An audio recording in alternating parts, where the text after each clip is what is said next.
Field जो शासन की नीतियाँ हैं उसको जाके फील्ड में भी देखिए। जैसे हम लोग हरदम आते हैं फील्ड में देखते हैं, तो इसमें फील्ड में आने की संख्या बढ़ जाए, जिससे वहाँ का भी एक फीडबैक पता चल जाए।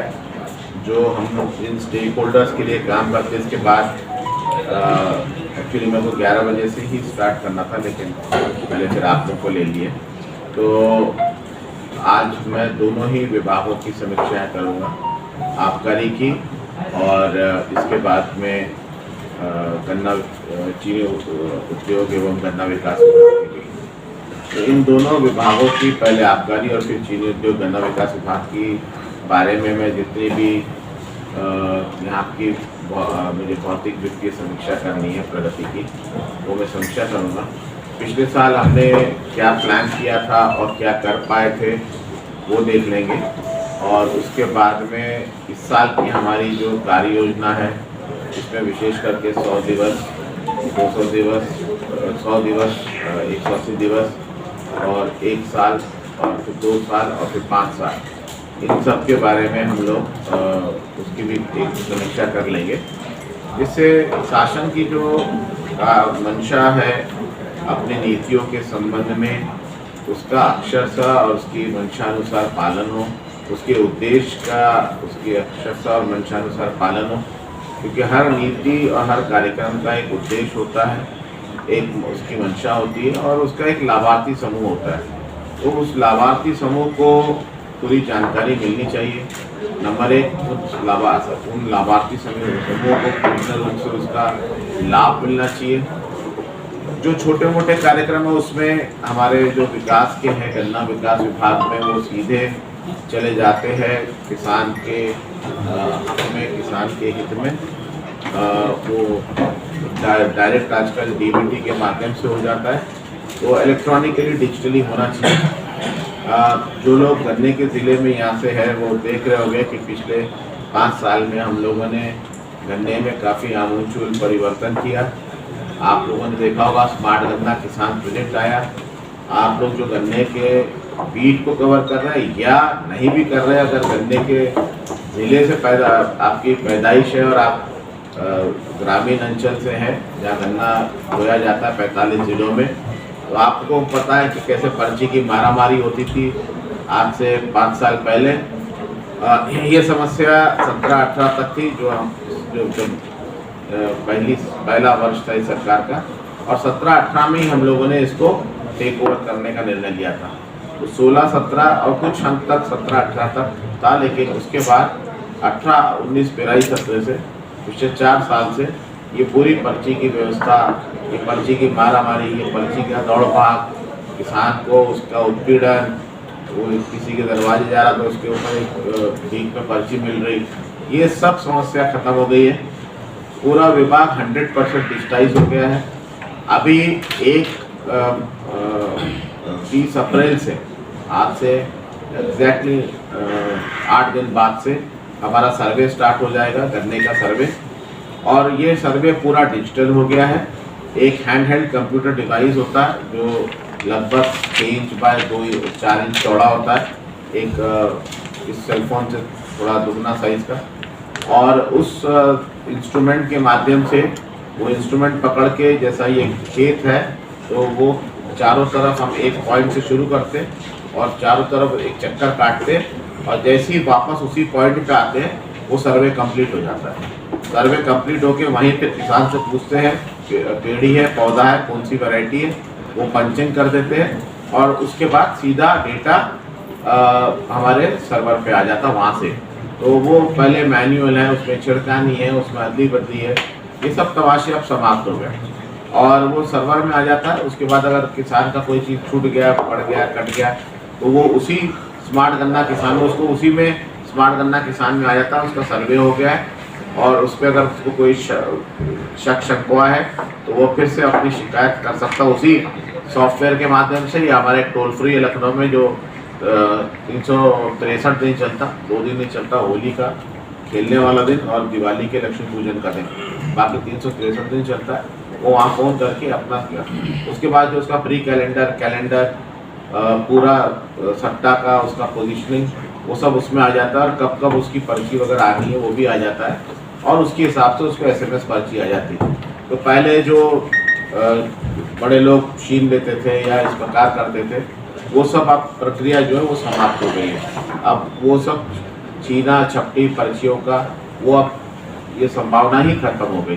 तो ये अब जो है नई वाली है 20 अप्रैल से। इस बार हम हर साल हम 30 जून तक हम ये सर्वे ख़त्म कर देते हैं। इस बार क्योंकि हमारे मिल थोड़े पहले बंद हो रहे हैं, तो हम 20 मार्च से सर्वे शुरू करा रहे हैं, 20 अप्रैल से सर्वे शुरू करा रहे हैं। क्योंकि कई बार वो हम 10 जुलाई तक जाते हैं तो बारिश आने की संभावना होती है, तो उसमें सर्वे करने में दिक्कतें होती है। तो उसको हमने 20 अप्रैल कर लिया है, जिससे सर्वे का काम समय से ख़त्म हो जाए। फिर उसके बाद उसके प्री कैलेंडर की गांव स्तरीय बैठकें होती है। पहले 5 होती थी, जो अब 3 हो गई है, और 2 उसको डिजिटल पे ही हम दे देते हैं, उसके हाथ में ही, उसके पास फ़ोन पे आ जाता है, तो वो सब देख सकता है। इसका लाभ मैं आप लोगों को बताऊँ कि आप लोग नोएडा में हैं, पूरे यूपी से विश्व में जो किसान लोग थे, अभी तक उनकी माँ बहन करते थे। एक किसान आपका बुलंदशहर का है, जो आप लोग बुलंदशहर के, दोनों पति पत्नी का नाम मैं आपको अलग से दे दूंगा। दोनों बहुत प्रोग्रेसिव फार्मर थे, उनसे पूछिएगा, वो आपको इसका लाभ बताएंगे। हमसे मत पूछिएगा, जाकर किसान से पूछिएगा, तो उसका लाभ बताएंगे कि कैसे वो। अभी मिठास के महोत्सव में आई थी, बता रही थी कि मेरी माँ, मेरे पिताजी आर्मी में काम करते थे, मेरी माँ मार्च की 15 तारीख तक वेट करती थी, घर में बेटियाँ ही थी, तो उसके बाद फिर जाके कहीं गुड़ खंडसारी में गन्ना डाल देते थे। तो बोले अब हमको किसी के लिए डोलना, किसी आगे पीछे डोलना नहीं पड़ता है। एक किसान है आपके सहारनपुर के, ऐसे 15-20 किसान हैं जो अपनी नौकरी पेशे में अच्छी प्राइवेट सेक्टर जॉब्स में फॉरेन कंट्री में जाके सेटल हो गए। तो वो उनके आपके फादर को मदद करते थे जब ऐसे दिन आते थे पेराई वाले और के, लेकिन अब वो वहीं से देख लेते सब कुछ।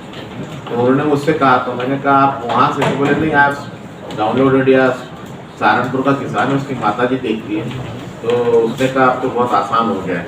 तो ये अब आपका व्यस्त हो तो आप पर्ची लेके जाने की ज़रूरत ही नहीं है, आप अपना SMS भेज दीजिए अपने किसी भाई को, वो आपका गन्ना ले जाकर डाल सकता है। तो अब टोटल डिजिटाइज हो गया है। तो ये सब चीज़ों का लाभ किसानों को मिल रहा है। मैं फील्ड में भी जाता हूँ, आज तो मैं किसान भाइयों से, सुशीलों से मिलूँगा, लेकिन अगले 10-5 दिन के अंदर मैं एक और ट्रिप लगाऊंगा, जो मैं पश्चिम के गांव देहातों में जाकर के किसानों की और जिज्ञासा देखूंगा। एक हम लोगों ने महिलाओं का एक कार्यक्रम लाया 2020 के, जो अपने कोविड था उसमें बेरोजगार के हिसाब से किया था, लेकिन वो फिर वो महिला सशक्तिकरण के रूप में उभरा। फिर वो कार्यक्रम उसके बाद और अच्छे तरीके से उभर गया, और अब वो कार्यक्रम उभरा है अभिजनक बीज वितरण कार्यक्रम। क्योंकि गन्ने का जो बीज है ना, जो देहात से आप लोग जितने भी होंगे जानते हैं कि गन्ने का बीज धान का, गेहूं का, दलहन तिलहन का बीज नहीं कि आप कंपनी का बीज खरीदो और छिड़काव कर दो, शंकर वैरायटी करो। ये वेजिटेटिव क्रॉप है, आपको उसी गन्ने को काट के उसके आँख को लगाना होता है। तो पहले हम 3 आँख लगाते थे, तो एक गन्ने में ज़्यादा से ज़्यादा 3 बीज होता था, और आज जो है 12 से 18 बीज होता है। तो उसका जो रेप्लिकेशन था और रिप्लेसमेंट था नई वैरायटी का, वो बहुत फास्ट हो गया है। हम लोगों ने कुछ नई वैरायटियाँ निकाली है। एक शाहजहाँपुर की वैरायटी निकली 13-335, वो बहुत अच्छी वैरायटी निकली है।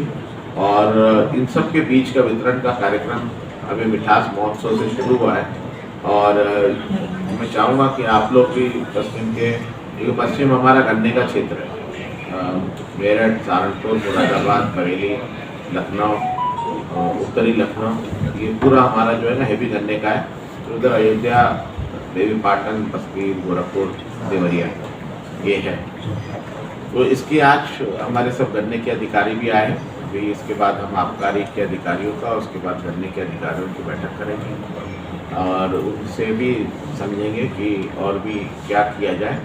हम लोग का प्रयास रहता है कि गन्ने के जो किसान हैं उनकी जितनी समस्या है उनका समाधान हो, अभी जो सट्टा नीति पिछले 4 साल में 17-18 में हमने आमूलचूल परिवर्तन किया था सट्टा नीति का, जिसके कारण जो पहले किसानों को 750 लाख क्विंटल की पर्चियाँ मिलती थी वो सीधे 1120 लाख के क्विंटल की पर्चियाँ मिलने लग गई है। तो उनका जो एक्स्ट्रा गन्ना होता है आप समझ सकते हैं लगभग 1.25% कम चलेगा, 1 मतलब दुगने से थोड़ा कम पे हम लोग है भी।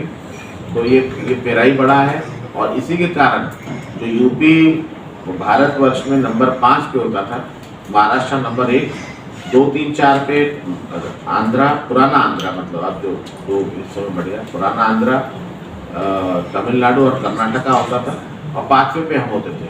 लेकिन अब जो है हम जो है वो पहले पे चल रहे हैं पिछले 4 साल से।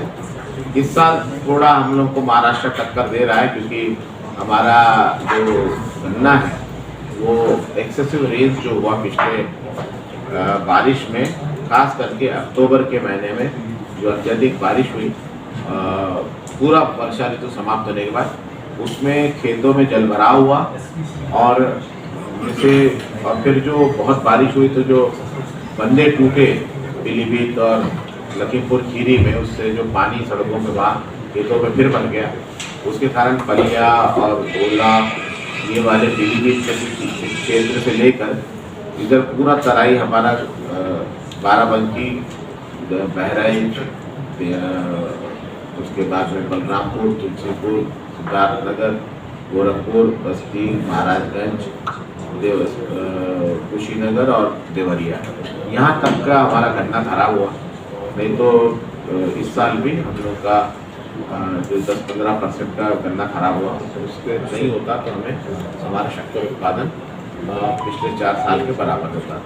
तो ये सब चीज़ें इसके बारे में रही। अगर आप लोगों के पास कोई फीडबैक है गन्ने के बारे में, आप कोई प्रश्न आप पूछना चाहें तो आप पूर्ण रूप से स्वतंत्र हो।